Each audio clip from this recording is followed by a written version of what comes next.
this lesson, we'll be discussing the main reference image that this class is based on, and what makes it unique. Let's begin. As I mentioned in the introduction of this class, we'll be using a panel from the 1996 manga called Blame as our main inspiration for the look of the render. This manga is well known for its stunning depictions of a gargantuan landscape simply known as the city.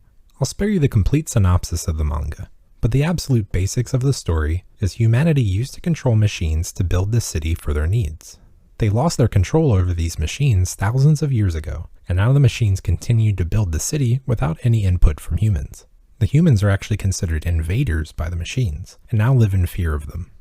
The main artistic aspect of the city, however, is that it's an incomprehensibly large structure that is built with no particular logic and without humans in mind. This results in nonsensical architecture that is almost anti-human. Examples of this might be hallways that extend for hundreds of miles with no doorways that end in a sudden dead end, or elevators that take weeks to reach the bottom of, or even simple things such as rickety staircases over massive gaps that have no handrails to prevent you from falling. Now that we know a little bit about this world, what are the key elements that we want to isolate from the visuals of our reference image? The most obvious aspect is the stark black and white appearance of the image. While manga is predominantly a black and white medium, Blame takes a particularly heavy-handed approach to the contrast in the image. The lighting in the scene creates pure black shadows and pure white highlights with little gray in between them. We can see an example of this down here on the walkway. Any gray that we see in the scene is predominantly just a gradient that goes from a light value to a dark value. We'll be capturing this strong black and white lighting in our scene as well.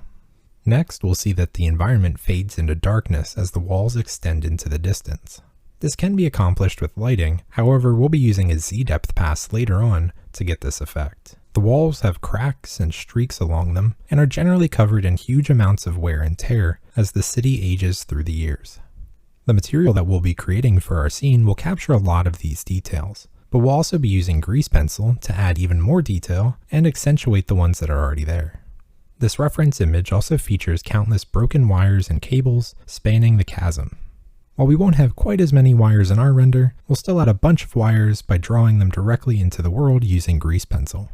Lastly, the image features a pretty obvious paper texture, thanks to it being a page from an actual manga book. We can see a pretty good example of that here on the center of this wall inside this gradient. To give our render that same paper-like feeling, we'll be adding a few overlays using the compositor in Blender to create paper lines and fibers. We could be here for quite a while calling out all of the amazing details from the manga, but I think at this point we have a pretty good idea of what our goal is if we want to replicate the same feeling. In the reference images folder in the class assets that you downloaded earlier, you can find a few more reference images from the same manga. Each of these images shares many details while also featuring new ones, so go ahead and look through these if you just wanted to get a better idea of what this world looks like and the feeling that the artist has captured. In the next lesson, we'll begin creating the main stylized material for all of the objects in our scene. I'll see you there.